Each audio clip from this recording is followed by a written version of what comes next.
Ya.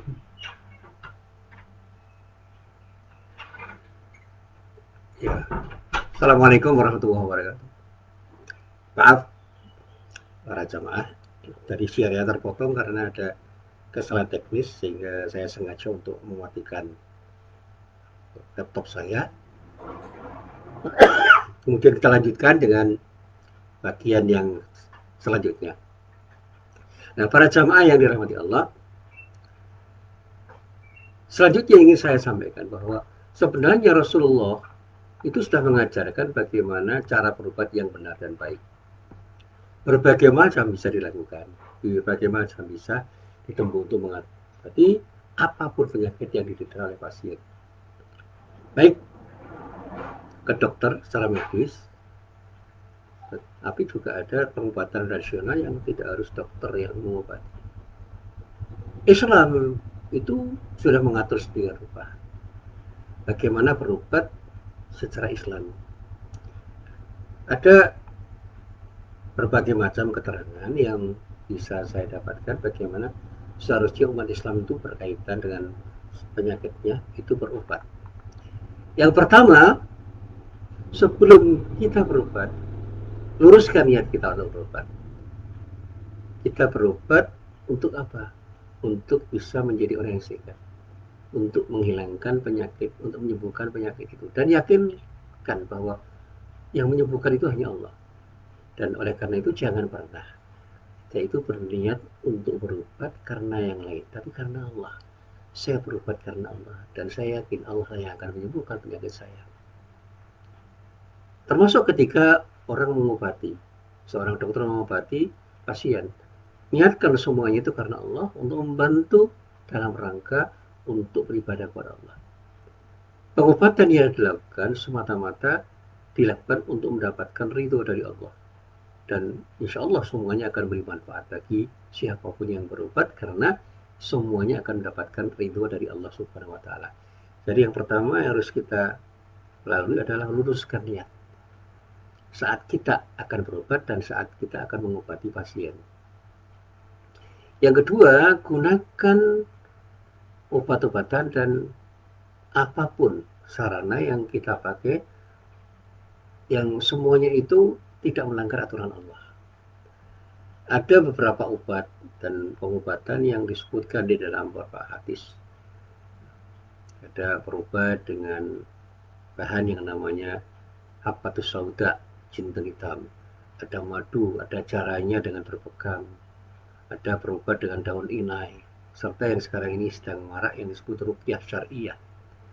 Nah, apakah itu habatus sauda, madu, pekam, daun inai, serta ruqyah itu hanya alat, hanya sarana. Jadi kalau di dalam hadis ada pernyataan bahwa habatus sauda itu adalah obat semua penyakit, itu bukan berarti semua penyakit bisa sembuh hanya dengan habatus sauda. Itu hanya alat. Dan syafinya, penyembuhnya hanyalah Allah. Di dalam Al-Quran, surat An-Nahl ayat 69, Allah berfirman, "Tsumma kuli min kulli tsamarati wasluki subula rabbika dzulula yakhruju min butuniha syarabun mukhtalifun alwanuhu fihi shifaa'un linnas inna fi dzalika la ayatan liqaumin yatafakkarun." Lalu makanlah, kemudian makanlah dari tiap-tiap buah-buahan dan tempuhlah jalan Tuhanmu yang telah dimudahkan bagimu. Dari perut lebah itu keluar minuman yang disebut madu yang bermacam-macam warnanya. Di dalamnya terdapat obat yang menyembuhkan bagi manusia. Sesungguhnya pada yang demikian itu benar-benar terdapat tanda kebesaran Tuhan bagi orang-orang yang berpikir.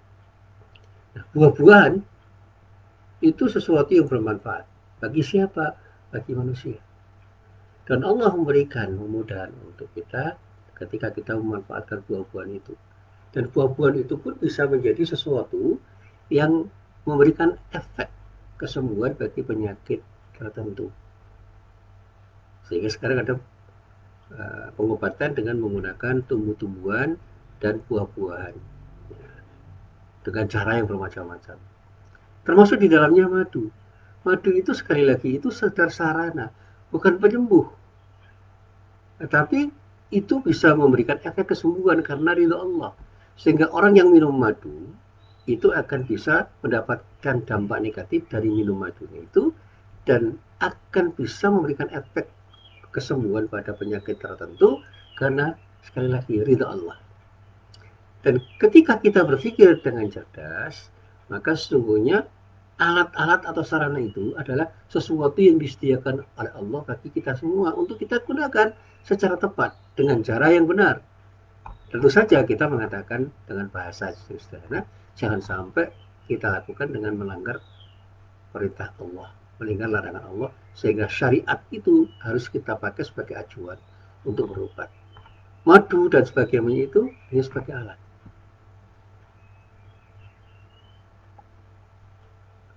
Nah, untuk melakukan terapi, Rasulullah pernah juga berbekam. Dan ruqyah itu juga sesuatu yang diizinkan oleh Rasulullah untuk digunakan. Tetapi bukan karena ruqyah dan bekam itu semua penyakit akan sembuh, itu hanya sarana. Cara Allah yang diberikan pemahamannya kepada Rasulullah dan para sahabat untuk digunakan. Sehingga tradisi bekam dan ruqyah sampai hari ini pun bisa digunakan. Tetapi jangan pernah kita menjamin bahwa dengan ruqyah dan bekam itu semua penyakit pasti sembuh. Yang bisa memastikan kesembuhan itu hanya Allah. Saya sering berdiskusi dengan para pembekam dan para peruqyah itu, ternyata mereka juga sadar mereka itu diberi keterampilan dan ilmu ini adalah ilmu dari Allah untuk dia gunakan dalam rangka beramal soleh. Sehingga ketika mereka melakukan pembekaman dan peruqyahan, mereka yakin bahwa Allah lah yang memberikan keterampilan pada dirinya dan doa-doa yang dia lantunkan, yang dia ucapkan itu adalah permohonan kepada Allah dengan harapan bekam dan ruqyah yang dia lakukan itu benar-benar efektif memberikan efek kesembuhan bagi orang yang sakit yang diterapi dengan bekam dan ruqyah itu. Nah, siapapun yang berbekam itu jangan sampai membekam dengan cara-cara yang melanggar prinsip syariat. Termasuk keahlian berbekam dan membekam itu memang harus dilatih dengan baik sehingga tidak akan berefek negatif pada siapapun yang melakukannya. Dan pada saatnya terapi apapun termasuk bekam dan ruqyah itu akan menjadi sesuatu yang baik ketika dilakukan oleh orang yang punya keahlian untuk melakukannya. Saya pernah melihat orang meruqyah dengan bacaan Al-Quran dan dia membaca dengan khusyuk. Berkali-kali dia baca dan pada saat ketika sudah selesai membaca, saya tanya, itu apa yang Anda baca? Ya ayat-ayat yang isinya itu apa? Seberapa yakin Anda itu terhadap doa itu? Saya 100% yakin bahwa ketika doa ini didengar oleh Allah dan dikabulkan, maka kesembuhan akan terjadi. Tapi doa apapun yang saya ucapkan, yang ketika saya ucapkan itu Allah tidak ridho, maka tidak akan ada efek kesembuhan. Jadi kita harus meluruskan niat kita dan mengikhlaskan diri kita untuk hanya bermohon kepada Allah dengan doa-doa yang kita lantunkan di dalam meruqyah. Misalnya ketika meruqyah dengan membaca surat Al-Fatihah misalnya, membaca ayat kursi dan beberapa ayat terakhir ya, ayat terakhir dari surat Al-Baqarah, membaca surat Al-Kafirun, atau ada surat Al-Falaq, surat An-Nas, surat Al-Ikhlas dan ayat-ayat yang lain itu memang dibolehkan dan memang Rasulullah pernah membaca ayat itu untuk melindungi dirinya dari penyakit termasuk penyakit-penyakit yang tidak bersifat fisik, penyakit-penyakit yang bersifat batinnya untuk memohon perlindungan pada Allah dari godaan setan dan kemudian sebagai akibat dari godaan setan itu dia bisa sakit. Jin pun itu bisa menggoda kita dan bisa mengganggu. Nah, dengan bacaan-bacaan itu bisa jadi jin itu akan tidak mengganggu atau berhenti mengganggu karena dia takut kepada Allah yang akan memberikan sesuatu yang disebut azab pada dirinya ketika dia membangkang terhadap Allah.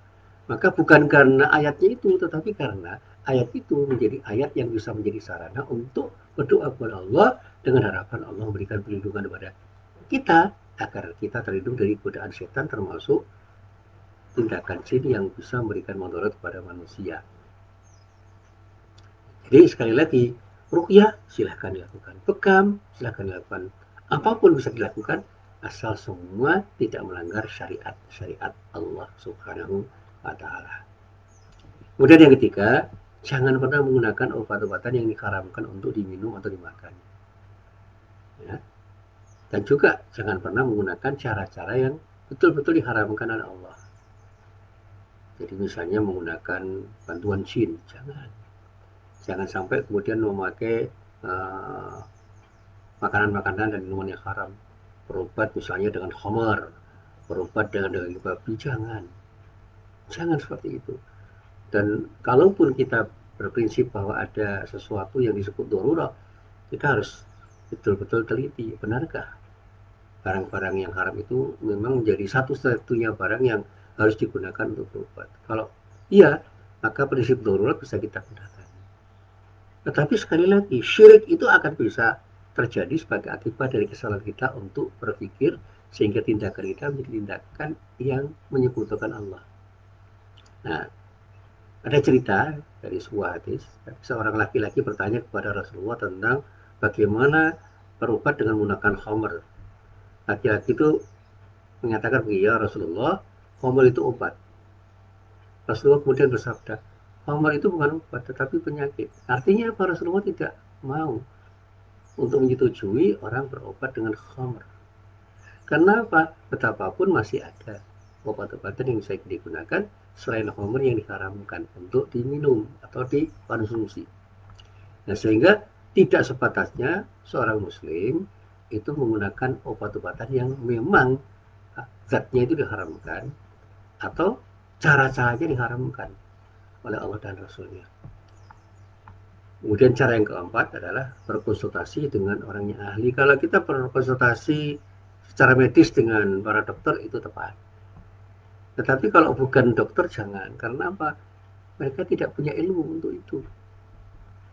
Berkonsultasilah dengan orang-orang yang punya pengetahuan tentang bagaimana cara berobat. Termasuk ketika kita bicara tentang obat-obatan, ya konsultasikan kepada ahli pengobatan, ahli farmasi. Nah, satu saat ketika saya membaca surat An-Nahl ayat 43, saya menemukan pemahaman yang tepat untuk bisa melakukan tindakan yang tepat di dalam berobat dengan bertanya kepada orang yang berahli. Was'alu ahla dzikr in kuntum la ta'lamun. Bertanyalah kepada orang yang punya pengetahuan jika kamu tidak tahu. Nah, bertanya kepada orang yang tahu itu artinya orang yang punya ilmu tentang hal-hal yang kita pertanyakan. Tidak semua orang tahu ilmu pengobatan. Dan Rasulullah bersabda, sesungguhnya Allah tidak menurunkan penyakit kecuali ada obatnya. Ada orang yang tahu, tapi ada orang yang juga tidak tahu. Kecuali penyakit-penyakit yang disebut penyakit tua dan kematian. Ya, penuaan dan kematian itu ya memang sesuatu yang sampai sekarang tidak ada obat. Karena itu orang yang sakit hendaklah berkonsultasi pada dokter-dokter untuk tahu penyakitnya. Dalam diagnosisnya dokter bisa memberikan advice dan kemudian obat apa yang cocok untuk digunakan. Dan dokter pun harus jujur dengan ilmu yang dia miliki untuk bisa memberikan sesuatu yang tepat pada pasien. Kemudian yang kelima, yakini bahwa kesembuhan itu hanya datang dari Allah. Orang yang sakit serta dokter itu wajib meyakini bahwa kesembuhan itu datangnya hanya dari Allah. Sementara obat dan terapi itu merupakan sebab saja dari kesembuhan, bukan penentu. Nah, jika Allah menginginkan, dia akan menjadikan obat itu bermanfaat. Tapi jika tidak menginginkan, maka obat apapun yang digunakan oleh dokter terhadap pasien itu tidak akan memberikan pengaruh apa-apa. Sehingga treatment yang terbaik dari dokter itu jangan diyakini sebagai sesuatu yang menentukan kesembuhan. Tetapi yakinlah bahwa itu sebagai sebab dari kesembuhan kita, karena itu akan menjadi sarana orang untuk sembuh dari penyakit dengan ilmu Allah yang diberikan oleh Allah pada para dokter, dan alat-alat yang disebut obat itu akan menjadi efektif ketika Allah ridho terhadap apa yang kita lakukan ketika kita menggunakan sarana pengobatan dengan sarana-sarana apapun yang bisa kita gunakan untuk berobat. Nah, para jamaah yang dirahmati Allah, sekali lagi saya mohon maaf karena tidak ada kesalahan teknis, maka pengajian ini saya bagi menjadi dua sesi. Sesi pertama saya berikan pengantar, sesi kedua lanjutkan dengan penjelasan. Mudah-mudahan di dengan cara seperti ini, pengajian ini tidak kemudian membuat para jamaah tidak paham, dan apa yang bisa kita pahami dari pengajian kata bakar ini mari kita amalkan di dalam kehidupan kita. Mudah-mudahan sekali lagi, kalau kita sakit kita bisa berobat dengan benar. Kalau kita itu adalah orang yang diberi amanah untuk melakukan pengobatan seperti dokter, kita betul-betul bisa melakukan dengan tepat selaras dengan prinsip syariat Allah, sehingga pasien dan dokter serta orang-orang yang punya keterampilan mengobati itu akan selalu berbuat sesuatu karena Allah dan merasa yakin dengan yakinnya semua penyakit itu datang dari Allah, dan Allah lah yang akan menyembuhkan semua penyakit itu dengan ridhonya, dan pada akhirnya kita akan bisa bersikap benar ketika berobat dengan cara-cara yang memang dengan cara itu Allah akan ridho terhadap diri kita semua. Inilah apa yang bisa saya sampaikan. Sekali lagi mudah-mudahan bermanfaat. Billahi taufik wal hidayah. Wassalamualaikum warahmatullahi wabarakatuh.